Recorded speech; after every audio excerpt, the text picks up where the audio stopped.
So a little bit of clarity to UFC on Fight Island 8, which is the card that was supposed to be headlined by Chimaev versus Leon Edwards.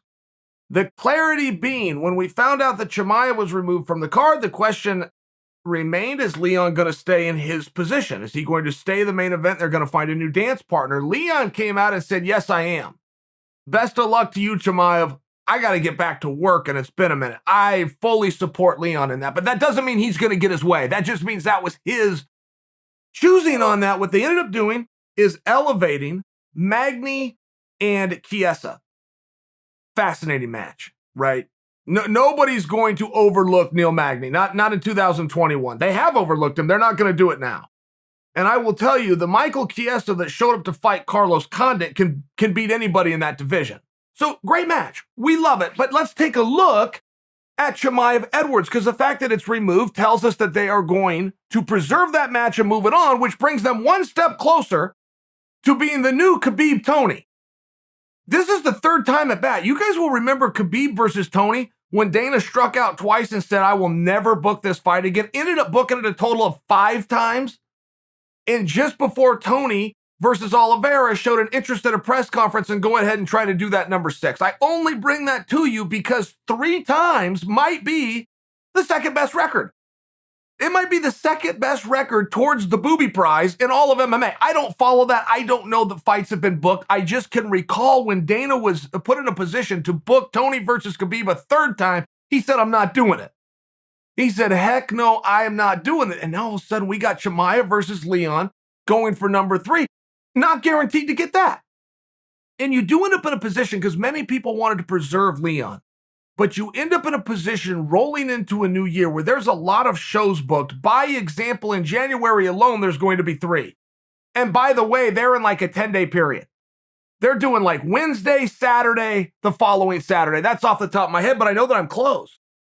Doing like one on the 20th, and then Conor and Poirier go the 23rd, and there's another one before we see February. I bring that to you because there's a lot of opportunity to restack that deck and preserve that match, and you end up in a real jam. If you're Sean Shelby McMaynard, okay, you're in a jam constantly. If I am going to do away with this match, what am I going to do?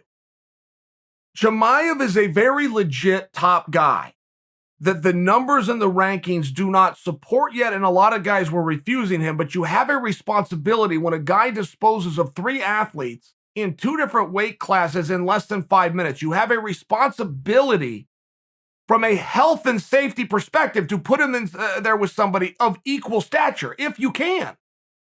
So now that you've finally got Leon who's going to come in and do the job, it's very hard. Who are you going to throw Chimaev with?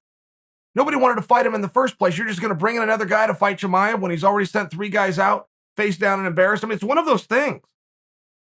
And then who's going to fill in to fight Leon? It would appear that you could have used either Magny or Chiesa, but then that leaves you with the problem. Okay, great. Then what do you do with Magny or Chiesa? Whichever one doesn't get elevated up. I mean, you see the problem. You see where it does solve a lot to just go, guys, everybody be patient. Everybody take a deep breath. We're going to do the exact same thing that we said we were going to do and that we plan to do. We're going to have to do it on a different date.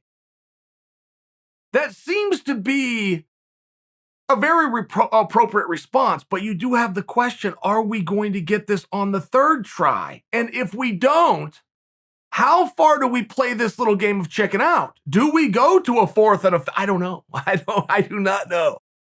I say it laughing, but I say it laughing, feeling terrible for Leon. I mean, if anybody, at least within our industry, had a rough 12 months, a rough 2020, it was Leon. You ever put yourself in Leon's shoes? The guy hasn't lost in 4 years. His last loss is to the current champion. Within those 4 years, he had 8 wins. By the way, he gets a 3-piece and a soda in the back, which was not his fault in all fairness. It really was not. People have told and retold that story as many times as they want. It's on video. It wasn't Leon's fault. The guy that gives him the 3-piece and a soda goes on to be elevated, the biggest star in the industry, and Leon sits out. Have you ever thought of it from that perspective? Anybody that's ever been touched up organically on camera ends up in a unified match with the guy that did the touching of the up, except Leon, who, by the way, the guy that goes on and becomes a champion for one and the biggest star in the sport, maybe the highest paid guy. He's got to be right up there. and you're sitting out without a match.